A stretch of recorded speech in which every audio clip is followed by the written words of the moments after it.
Hello बच्चों, एक बार सभी विद्यार्थियों का इस ऑनलाइन प्लेटफॉर्म पर हार्दिक स्वागत है।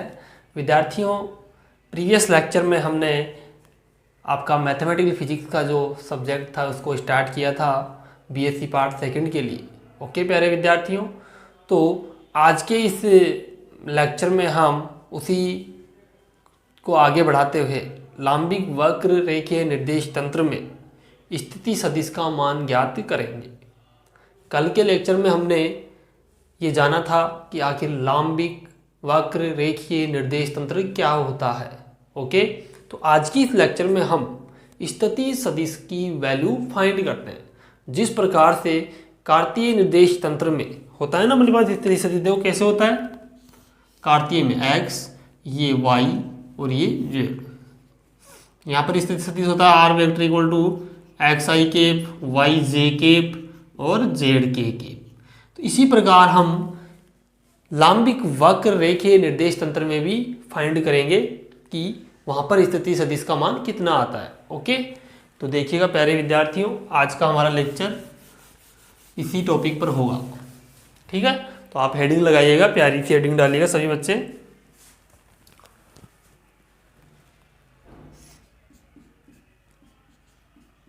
लांबिक वक्र रेखीय निर्देश, लांबिक वक्र रेखीय निर्देश तंत्र में कण का स्थिति सदिश, कण का स्थिति सदिश।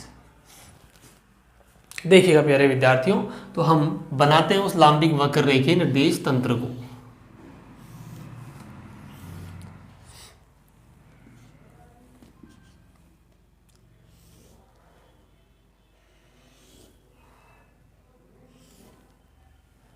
This is u1, this is u2 and this is u3।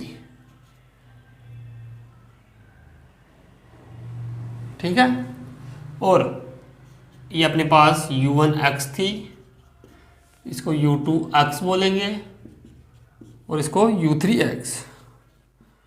कल मैंने आपको सारी चीज़ समझा दिया था, अक्ष का निर्माण कैसे होता है ना। ये वक्र हैं u1 u2 u3 और ये अक्ष है इनकी, ये परपेंडिकुलर होती है एक दूसरे के एक्सिस। किसमें? लांबिक वक्र रेखीय निर्देश तंत्र में। इन अक्षों के अनुदिश जो एकांक सदिश मैंने आपको बताए थे e1 केप, इसमें बताया था e2 केप और इसमें e3 केप। और इसमें कोई पॉइंट P लेंगे अपन जिसका कोऑर्डिनेट u1 u2 और u3 होगा, और जिसका मूल बिंदु कितना होगा? O।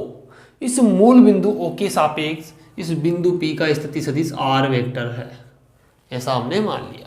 तो आप देख पा रहे हैं यहाँ R वेक्टर किस पे डिपेंड कर रहा है? u1 u2 u3 पे। कार्तीय में किस में करता है? x y z पर। ठीक है, तो हमें सबसे पहले इसके बारे में चर्चा करनी है। देखो तो लिखोगे, हम जानते हैं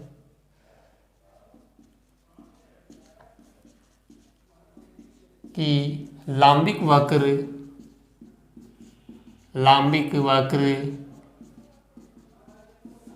रेखीय निर्देश तंत्र में, लांबिक वक्र रेखीय निर्देश तंत्र में किसी कण का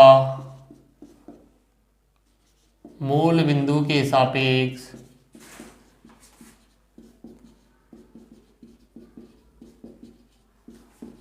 स्थिति सदिश R vector u1 u2 u3 पर निर्भर करता है। अर्थात हम कैसे लिखें? अर्थात जो R वेक्टर है वो किस किस का फंक्शन होगा प्यारे बच्चों? u1 का, u2 का और u3 का। Okay, because R vector depend किस पे कर रहा है? u1 u2 u3 पे। ठीक है, और यहाँ पर ये एक चीज़ और ध्यान रखेंगे प्यारे बच्चों, u1 u2 u3 एक दूसरे से इंडिपेंडेंट होते हैं, बिकॉज यहाँ पे देखो u1 u2 u3 किसी को कोई मतलब नहीं एक दूसरे से, ठीक है। u1 अपना अलग है, u2 अलग है, u3 अलग है, ये एक दूसरे से इंडिपेंडेंट है, स्वतंत्र है। ओके, तो यहाँ पे ये प्रॉपर्टी काम आएगी इनकी स्वतंत्रता वाली, ठीक है। देखो इसको आप समीकरण नंबर 1 देंगे तो लिखोगे समीकरण एक का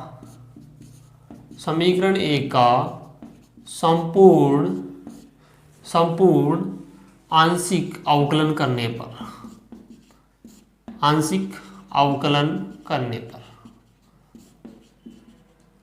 समीकरण एक का क्या करेंगे प्यारे विद्यार्थियों, संपूर्ण आंशिक अवकलन। देखो संपूर्ण आंशिक अवकलन कैसे होता है, डी आर वेक्टर, आगे देखो del R upon del u1 into D u1, ऐसे किया जाता है संपूर्ण आंशिक अवकलन। प्लस आगे वाले करो del R upon del u2 के सापेक्ष होगा, फिर पूर्ण अवकलन du2 plus del R upon del u3 और du3, इक्वेशन नंबर 2। ठीक है विद्यार्थियों, अब देखो आगे की बातें। यहाँ पर अपन इन टर्म्स को कुछ डिफाइन करेंगे। ये जो टर्म्स दिख रही है तुम्हें, इनको कुछ डिफाइन करना है हमें। यहाँ पे उनको यहाँ पे देखो कुछ बोला गया है, वो आपको बताते हैं। यहाँ पर del R upon del u1, del R upon del u2, del R upon del u3 को प्यारे विद्यार्थियों आधार सदिश कहते हैं। क्या कहते हैं, आधार सदिश, बेस वेक्टर। ओके, तो लिखोगे यहाँ पर एक हल्की सी हेडिंग लगा लो, इसी ये टॉपिक में, ये कहीं अलग नहीं लगाना आपको। आधार सदिश पूछ लेता है अभी कभी कभार अलग से कि आधार सदिश की परिभाषा दीजिए, तो आधार सदिश इसी में लिखोगे। क्या होता है, निर्देशांकों के सापेक्ष निर्देशांकों के सापेक्ष, देखो निर्देशांक u1 u2 u3 के सापेक्ष आर वेक्टर का, या स्थिति सदिश बोलो, आर वेक्टर स्थिति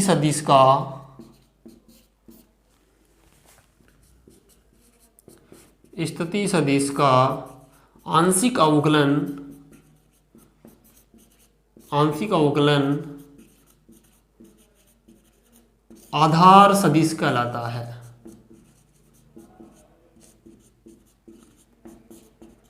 आधार सदिश कहलाता है।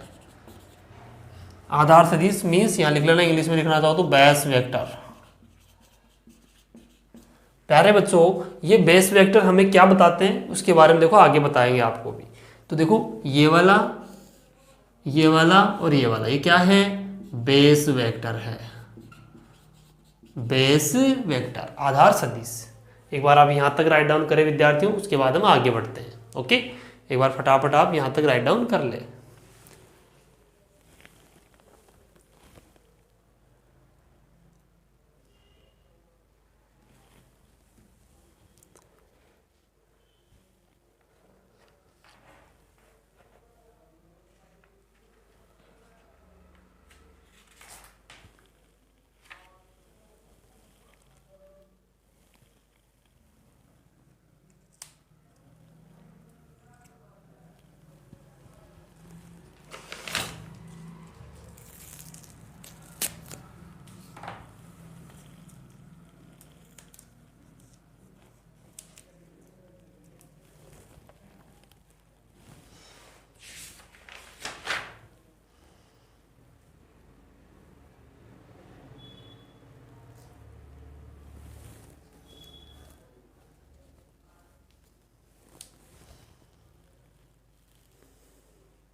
चले प्यारे विद्यार्थियों, आगे देखिएगा। आ रहा है समझ में? उम्मीद करता हूं आपको हर चीज समझ में आ रही होगी।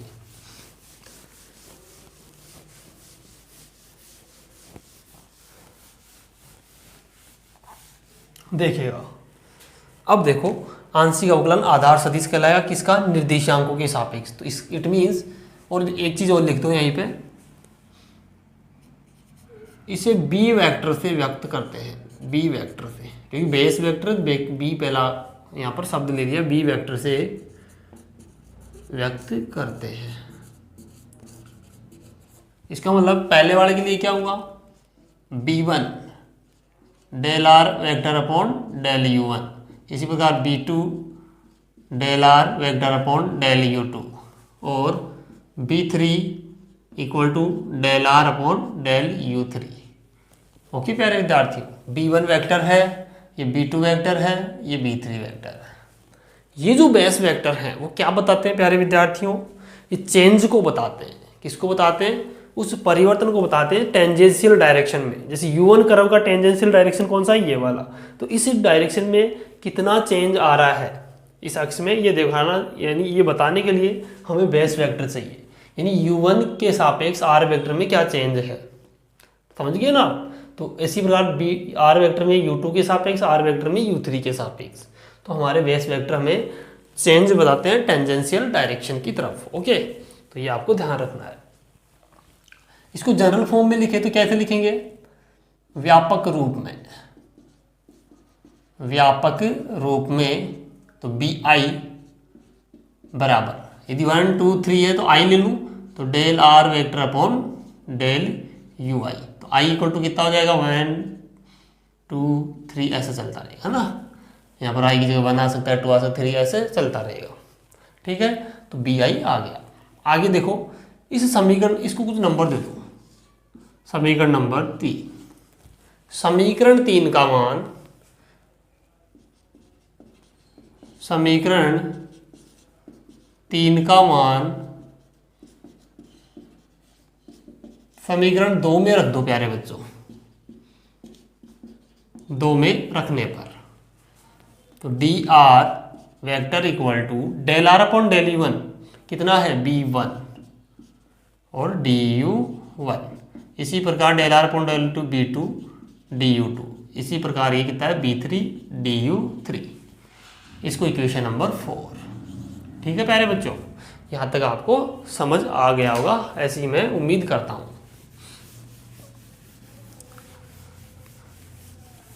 एकदम स्टेप वाइज स्टेप आप पढ़ते रहिएगा जिससे कोई दिक्कत आपको ना आए। आगे देखो, अब हमने बेस वेक्टर को डिफाइन कर दिया। बेस वेक्टर के बाद एक टर्म और आएगी स्केल फैक्टर। यहाँ पे स्केल गुणांक, या उसको बोलते हैं स्केल फैक्टर। ये क्या होता है प्यारे बच्चों? इसमें देखो स्केल फैक्टर का मीन्स है कि ये जो हमारे बेस वेक्टर हैं B1 B2 B3, इनका यदि हम मोड ले ले, यदि इनका परिमाण ले ले, तो वो स्केल फैक्टर को डिफाइन करता है। किसको? स्केल फैक्टर को। तो परिभाषा यही होगी कि आधार सदिश का परिमाण, आधार सदिश का परिमाण, आधार सदिश का जो परिमाण है उसे हम स्केल गुणांक कहते हैं। स्केल गुणांक, स्केल गुणांक कहते हैं किसको? आधार सदिश के परिमाण को।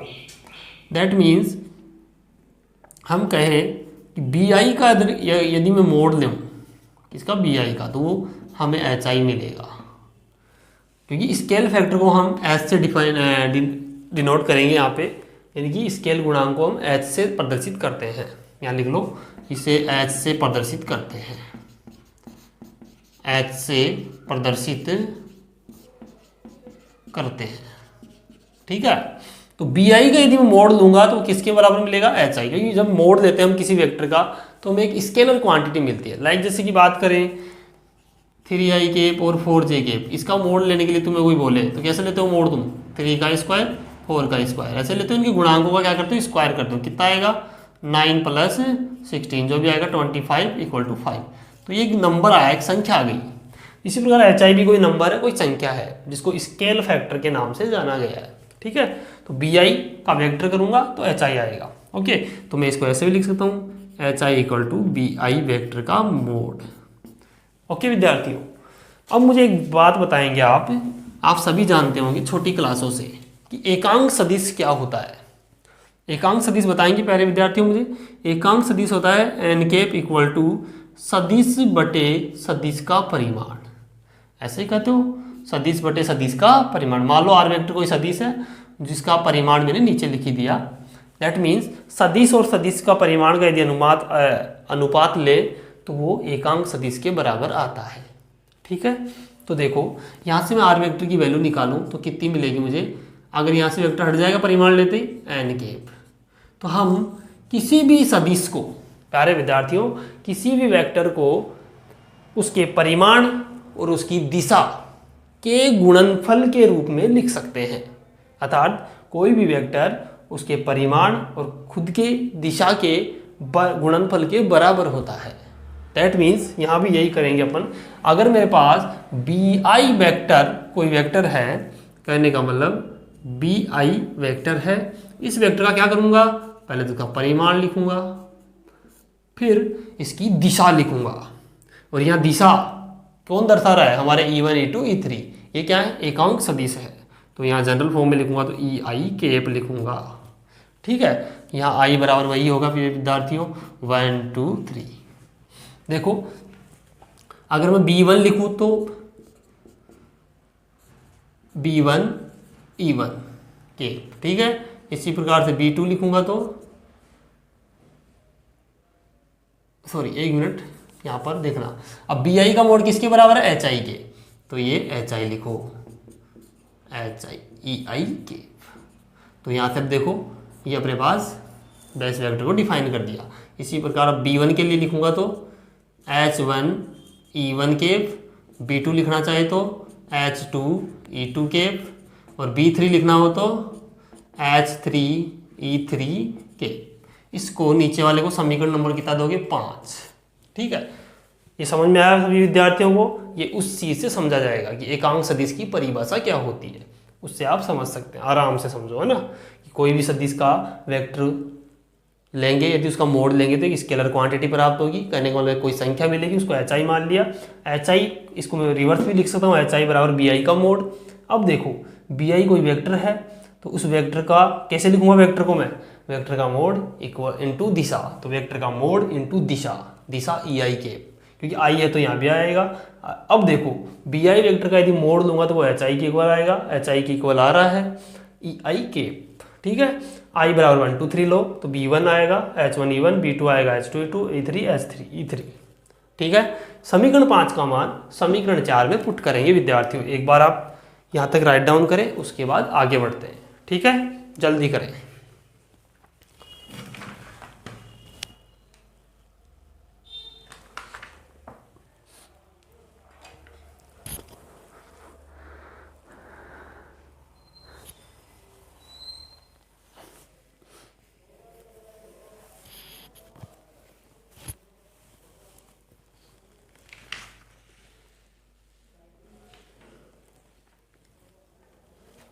आगे चलते हैं। देखो विद्यार्थियों, अब इसमें वैल्यूज पुट करते हैं ना।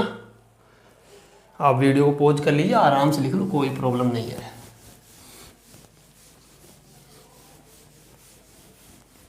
देखो समीकरण 5 का मान,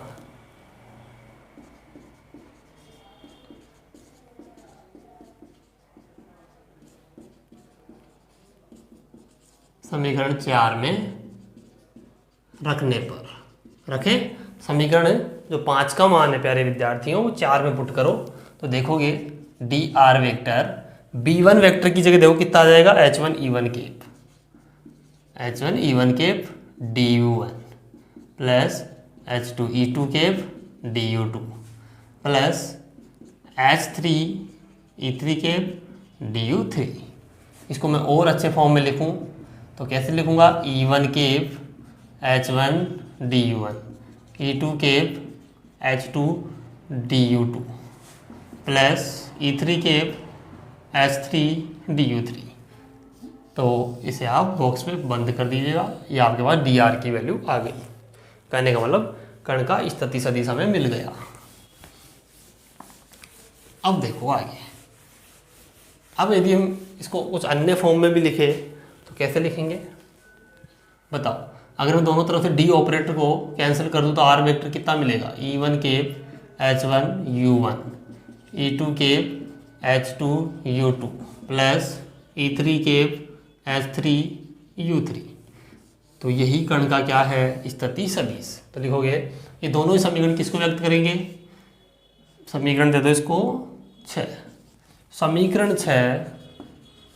समीकरण 6 लांबिक वक्र रेखीय निर्देश तंत्र में, लांबिक वक्र रेखीय निर्देश तंत्र में कण के स्थिति सदिश को व्यक्त करते हैं। कण के स्थिति सदिश को व्यक्त करते हैं।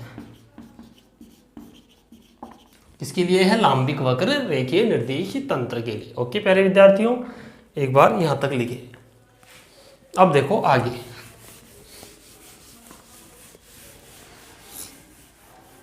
अब मैं यहां लाइन एलिमेंट निकालूंगा।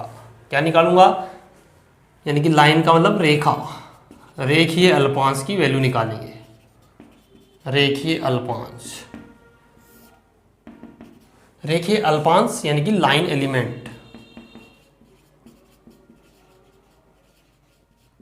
लाइन एलिमेंट का मीन समझना होगा पहले। देखो, हम कहें कि यदि, या ऐसे लिखो, लाइन एलिमेंट की परिभाषा लिखवा देता हूं। देखो, डी आर जो अपना स्थिति सदिश है ना, उसका परिमाण लेंगे। स्थिति सदिश का परिमाण रेखीय अल्पांश कहलाता है। रेखीय अल्पांश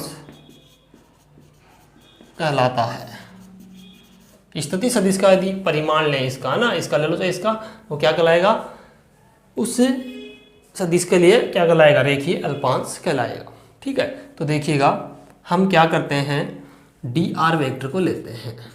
अगर मैं डी आर वेक्टर के साथ डॉट प्रोडक्ट कराऊं तो देखो, हमारे पास डॉट प्रोडक्ट की परिभाषा क्या होती है? साइड में देखिएगा, A dot B equal to A का मोड बी का मोड और कॉस थीटा। आपने छोटी क्लासों में पढ़ा होगा वेक्टर के बारे में कि जब दो वेक्टर्स का हम स्केलर प्रोडक्ट करते हैं यानी अदिश गुणन करते हैं तो वो इस प्रकार आता है। तो D R vector dot D R vector. तो देखो, ए की जगह भी डी आर और बी की जगह भी डी आर, सेम वेक्टर है, दोनों समान सदिश है। It means D R vector का मोड, डी आर वेक्टर का मोड और कॉस। बताओ, सेम सदिश के बीच में एंगल कितना होता है? अगर कोई दो समान सदिश में कहूँ आई कैप डॉट आई कैप 1 होता है। क्यों होता है 1? बिकॉज उन दोनों के बीच का जो एंगल है वो सेम होता है, यानी थीटा इक्वल टू 0 होता है। क्योंकि आपको पता है, इस मान लो ये आई कैप है, दूसरा आई कैप भी इसके ऊपर ही आएगा, यानी दोनों रेखाएं इसी के ऊपर रहेगी। इसका मतलब थीटा कितना हो गया दोनों का? 0 डिग्री। ठीक है, तो 0। It means D R vector equal to D R का मोड इन डी आर और डी आर cos 0 की वैल्यू 1। यहाँ तक आप राइट डाउन करें एक बार, उसके बाद हम आगे बढ़ते हैं।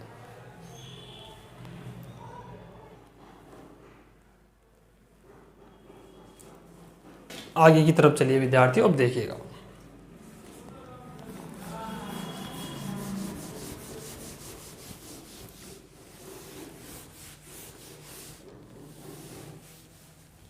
अब देखो, D R dot D R या डी आर, देखो स्थिति सदिश का परिमाण क्या कहलाता है?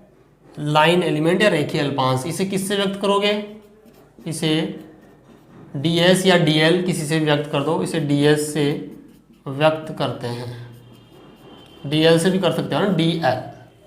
तो देखो, dr vector dot dr vector, line element का परिमाण लिया यहाँ पर, इसका स्थिति सदिश का परिमाण किसके बराबर? ds के बराबर। तो ये भी ds और ये भी ds, तो ds का क्या होगा? स्क्वायर।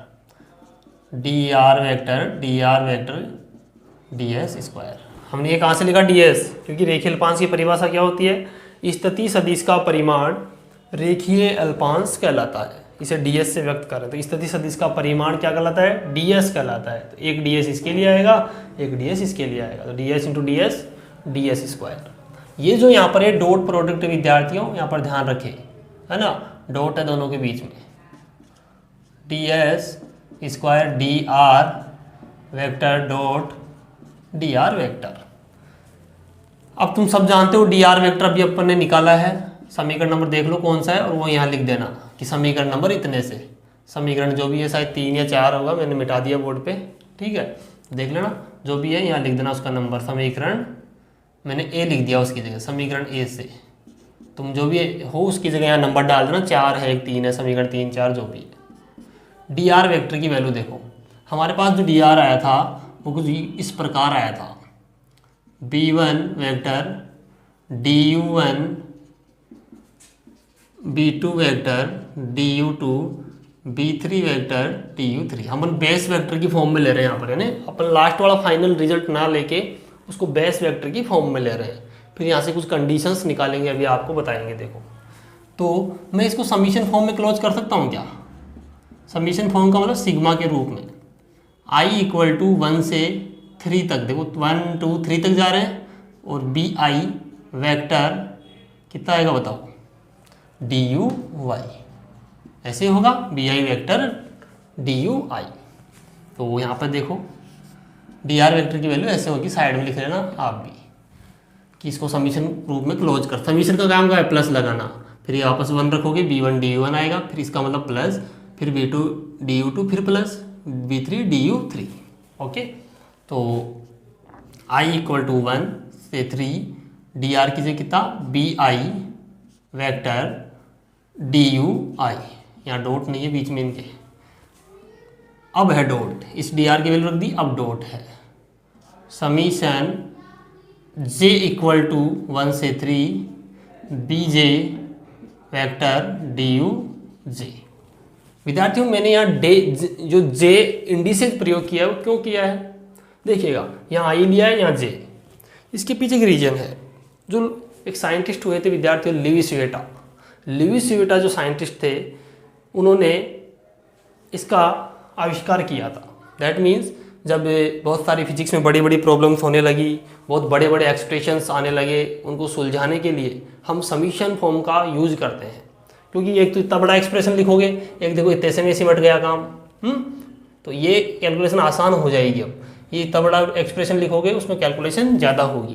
दैट मीन्स लिविस यूवेटा ने बताया कि जब आप ऐसे एक से अधिक क्या लगाओगे, समीशन लगाओगे, तो वहाँ पे आपको अलग अलग इंडिसेज प्रयोग करने होंगे, और फिर उन इंडिसेज की वैल्यू रख रख के वहाँ से कंडीशन प्राप्त करनी होगी। यानी कि जब i बराबर j होगा तो क्या होगा, i not equal to j होगा तो क्या होगा, अभी अपन भी निकालेंगे कंडीशंस। ओके, तो आपको क्या करना है, एक के लिए i इंडिसेज प्रयोग करो और एक को j इंडिसेज प्रयोग करो। इंडिसेज का मतलब है ये संकेताक्षर, इंडिसेज को हिंदी में कहते हैं संकेताक्षर। तो यहाँ पे संकेत अलग दिया है मैंने, यहाँ पे संकेत अलग, इसके लिए संकेत i दे दिया, इसके लिए संकेत j, यानी अलग अलग डिफरेंट हो गए अभी। ओके, आइएगा आगे की तरफ। देखो प्यारे विद्यार्थियों, हर चीज आपको बेसिक से बताई जा रही है, हर एक बोर्ड पे लिखा हुआ शब्द है ना इम्पोर्टेंट है, कोई भी शब्द बिना जानकारी के नहीं लिखा जा रहा है। ठीक है, आइएगा आगे की तरफ। D S square summation i equal to 1 से 3 समीशन j इक्वल टू 1 से 3 B I vector dot B J, D U I और डी यू जे। ये आई के ऊपर है, ध्यान रखें बिंदु, यहाँ डॉट नहीं है, और जे के ऊपर भी छोटा सा पॉइंट है, ध्यान रखें। ठीक है, अब देखो विद्यार्थियों, यहाँ पे हमने इस प्रकार से इसको लिख दिया है। इसको समीकरण नंबर कुछ दे लीजिएगा, देवो तो नहीं, देख लेना ना।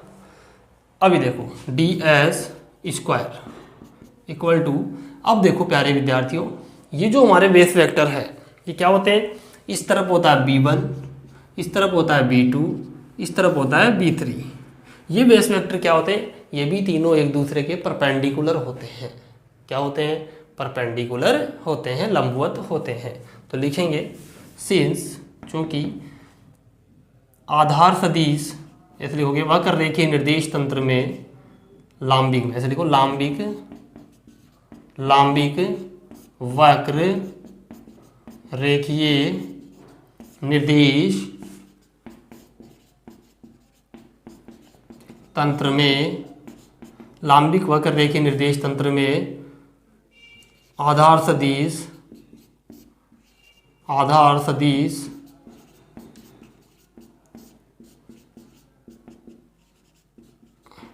एक दूसरे के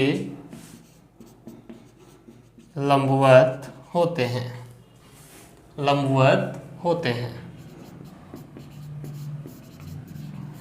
ठीक है, लंबवत होंगे। दैट मीन्स बी आई और बी जे, अगर ये आई इक्वल टू जे है, यानी आई इक्वल टू जे का मतलब यदि आई बराबर 1 हुआ, जे बराबर भी 1 हुआ, तो b1 इंटू बी वन एक ही दिशा में आगे, ये तो समांतर हो गया, लंबवत नहीं है। इसका मतलब इनका वैल्यू तुम्हें कितना मिलेगा, बी आई का स्क्वायर, आई बराबर जे हो गया ना। अगर या नॉट इक्वल टू जीरो बोल दो, अभी यहाँ तो नॉट इक्वल टू जीरो, अगर B I dot B J क्या हुआ, जब I not equal to J हो तब ये क्या हो जाएंगे, जीरो, क्योंकि आई बराबर 1 लो और जे बराबर फिर 1 नहीं ले सकते आप, क्योंकि अलग अलग है। तो यहाँ 2 लोगे तो b1 dot b2, b1 dot b2, दो वेक्टर के बीच में 90 का एंगल है। दैट मीन्स क्या आएगा वहाँ पे, cos 90 जीरो हो जाएगा, तो इनका डॉट प्रोडक्ट जीरो आएगा। ओके, तो आई नॉट इक्वल टू जे और यहाँ पे आई बराबर जे। तो हम ये वाली कंडीशन यहाँ यूज करते हैं, क्योंकि इस कंडीशन को यूज करेंगे तो क्या मिलेगा, लाइन एलिमेंट क्या मिल रहा है, जीरो मिल रहा है। ओके, इस वाली कंडीशन से जीरो नहीं मिलेगा, देखिएगा। तो आपको दो कंडीशन लिखा दी है, यदि, यहाँ लिख देना यदि ऐसा हो तो। एक बार यहाँ तक राइट डाउन करें आप, है ना, वीडियो को पॉज करके आराम से लिख लो। अब देखिए आगे,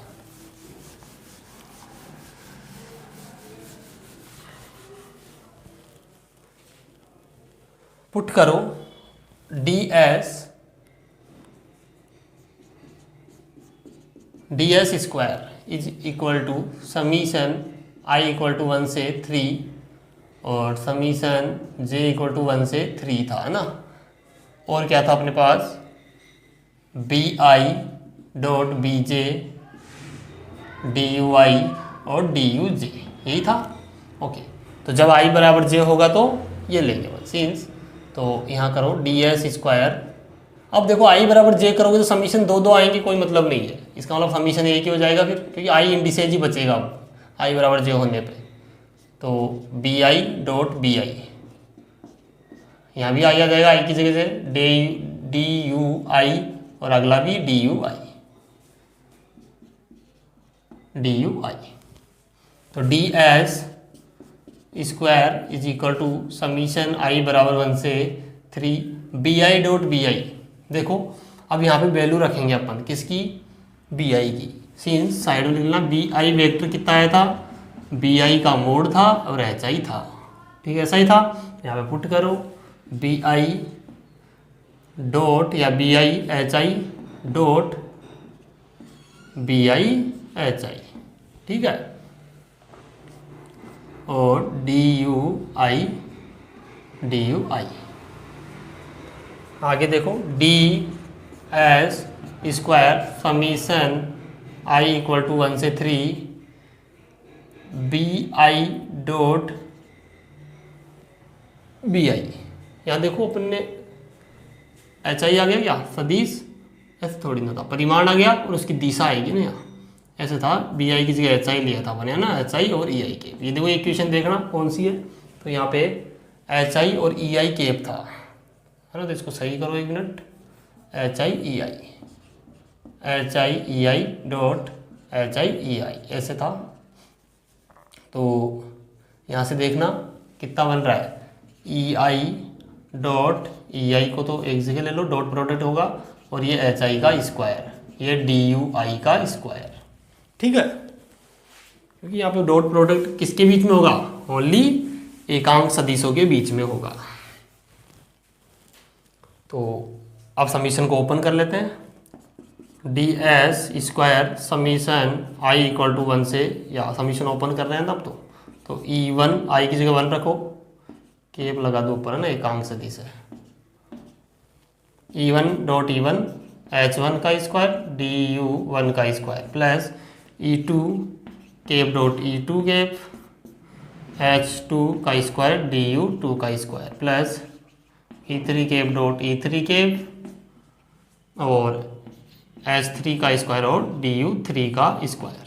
ठीक है बच्चों, अब देखो जिस प्रकार से I cap dot I cap 1 होता है उसी प्रकार ई वन केप डॉट ई वन केप भी 1 होगा, बिकॉज सेम सदिश है, सेम एकांक सदिश है। लिख देना since E one cap dot E one cap is equal to 1, आगे E two cap dot E2 cap भी 1 और E3 केप भी 1। ठीक है, यानी जिस प्रकार से हमारे पास हमारे साधारण कार्तीय में होता है ना, आई केप डॉट आई केप 1 होता है, उसी प्रकार यहाँ होता है। तो एक जनरल फॉर्मूला लिख ही लो तुम इनके लिए, ई आई केप डॉट ई आई केप अगर सेम रहेगा तो 1 देगा ये, ऐसे नहीं, मैं बताता हूँ, देखो ऐसे लिखो ई आई केप डॉट ई जे, ये हमें दो वैल्यू देगा, 1 कब देगा और 0 कब देगा। 1 तो तब देगा जब i बराबर j होगा, और i not equal to j होगा तो 0 देगा। इसको साइड में लिख लो कहीं पे, काम आने वाली चीज़ है। ठीक है, तो डी एस स्क्वायर कितना आ गया बताओ, ये न्यूमेरिकल्स में बहुत काम आएगा। h1 square D you 1 square, h2 square D you 2 square, h3 square D you 3 का स्क्वायर। तो ये कंप्लीटली लाइन एलिमेंट की वैल्यू है। अगर स्क्वायर हटाओगे तो अंडर रूट लग जाएगा। ओके, तो ये लाइन एलिमेंट हम फाइंड कर चुके हैं विद्यार्थियों। यहाँ तक मैं उम्मीद करता हूँ कोई दिक्कत आपको नहीं आई होगी। फिर भी अगर कोई दिक्कत आए तो आप हमें चैट ऑप्शन के माध्यम से पूछ सकते हैं। ओके विद्यार्थियों, आपकी हर प्रकार की सहायता की जाएगी। एक बार आप यहाँ तक राइट डाउन करें, उसके बाद आगे बढ़ते हैं।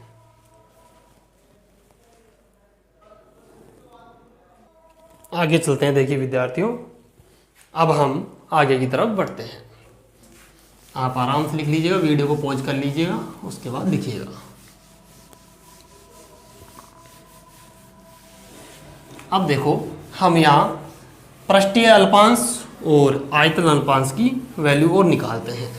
ये सारा डेटा हमें इंक्लूड करना होगा, कंक्लूड करके इसको अच्छे से समराइज कर देंगे लास्ट में अपन, है ना। अब देखो, हेडिंग डालो पृष्ठीय अल्पांश, ये इसमें नहीं है ना, पृष्ठीय अल्पांश की हेडिंग डालो आगे, पृष्ठीय अल्पांश। या एक बार लाइन एलिमेंट की वैल्यू अच्छे से निकाल लेते हैं ना, DL1 DS1 DS2 ऐसे निकाल ले तो अच्छा रहेगा शायद। या हेडिंग डालो तुम तो पृष्ठीय अल्पांश।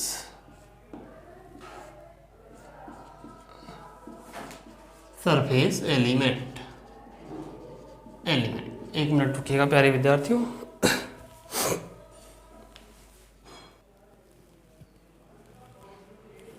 देखिएगा, पृष्ठीय अल्पांश है ना, पृष्ठीय अल्पांश निकालने की कोशिश करते हैं। एक बार वापस कर्वीलिनियर को बनाते हैं, यही है काम का हमारे लिए। तो U1 ये कौन सा होगा, U1 U2 और ये U3। ठीक है विद्यार्थी, अब देखो विद्यार्थियों क्या होगा, यहाँ पे हमें चाहिए पृष्ठीय अल्पांश। तो पृष्ठीय अल्पांश निकालने का मीन्स है पृष्ठ के बारे में यहाँ पर बात होगी। देखो, जब U1 U3 तल है, हम इसको कार्तीय से भी थोड़ा क्या करते हैं, कंपेयर करवाते हैं ताकि आपको बेटर समझ में आएगा। X Y Z, देखो X और Z से एक तल बनेगा, बन रहा है ना। इसी प्रकार Y और Z का भी तल बनता है। इसी प्रकार से आप देखोगे इसका भी एक तल बनता है, बन रहा है ना। तो 3 तल होते हैं कार्तीय निर्देश तंत्र में। तो इसी प्रकार इसमें भी कितने तल होंगे, 3 हो जाएंगे। देखो, तो इस तल पे देखो आप, ये तल है, ये कैसे बन रहा है, X और Z देखो ऐसे है, तो ध्यान रखिए ये तल है ना, ये X Z वाला ऐसे यहाँ पर बन रहा है ना, यहाँ पे ऐसे। तो इसका मतलब यहाँ पे आप देखो y बराबर क्या है, 0। जैसे जैसे ऊपर बढ़ूंगा y का मान बढ़ता जाएगा। इस तल में y बराबर 0 है। ठीक है, जब इस तल में y की वैल्यू 0 है, दैट मीन्स यहाँ पे dy भी क्या होगा, 0 होगा। तो मुझे बताओ, जिस प्रकार से ये तल है,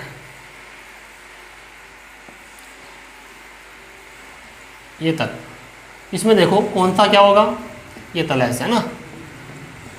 इसमें मुझे बताओ कौन 0 होगा, U2 0 होगा। तो यहाँ पर U2 कांस्टेंट, या हाँ 0 मान लो, और यहाँ पे DU2 भी 0। इसी प्रकार इस वाले तल में, इस वाले तल में बताओ,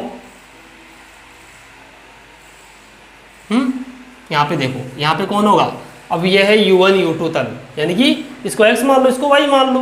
तो x y में कौन 0 है, ये z वाला इधर बढ़ेगा, इधर बाहर की तरफ आओगे तो यहाँ पे U3 क्या रहेगा, 0, दैट मीन्स DU3 0।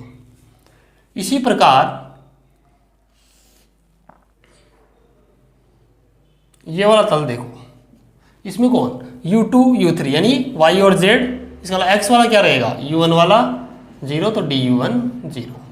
देखिएगा इनके लिए अपन पृष्ठीय अल्पांश यहाँ पर निकालने की कोशिश करते हैं। देखो हमारे पास जो dr आया था, क्या आया था, स्थिति सदिश, वो कितना आया था बताओ, e1 केप h1 du1 ये था, e2 cap h2 du2 plus e3 cap h3 du3। ठीक है, ऐसा ही था। देखो अब हम चाहते हैं एक एक का लाइन एलिमेंट निकालना, तो यहाँ पे देखो इस सरफेस पे देखो, ये सरफेस कौन सी है, u1 u3 की बात करें या पहले सबसे u1 वाला ले लो, तो u2 u3 पे देखो, देखो u2 u3 तल में, u2 u3 तल में बात करें तो कौन कांस्टेंट है, u1 या u1 0 भी कह सकते हैं, तो du1 कितना हो गया 0। इसका du1 वाली टर्म हट जाएगी, कौन बचेगा dr में ओनली e2 और e3। तो यहाँ पे अपन इसका पृष्ठीय अल्पांश निकालना चाह रहे हैं, यानी सरफेस एलिमेंट निकालने की कोशिश कर रहे हैं। तो सरफेस एलिमेंट कैसे निकालोगे, ds1 u1 के लिए निकाल रहे हो तो ds1 कहोगे इसको, और h2 du2 h3 du3 e2 cap cross e3 cap. यहाँ वेक्टर प्रोडक्ट क्यों करा रहे हैं, बिकॉज वेक्टर प्रोडक्ट जो है वो पृष्ठ को डिनोट करेगा यहाँ पे, है ना, यहाँ पे सर्कुलेशन को डिनोट करेगा, डायरेक्शन भी आती है।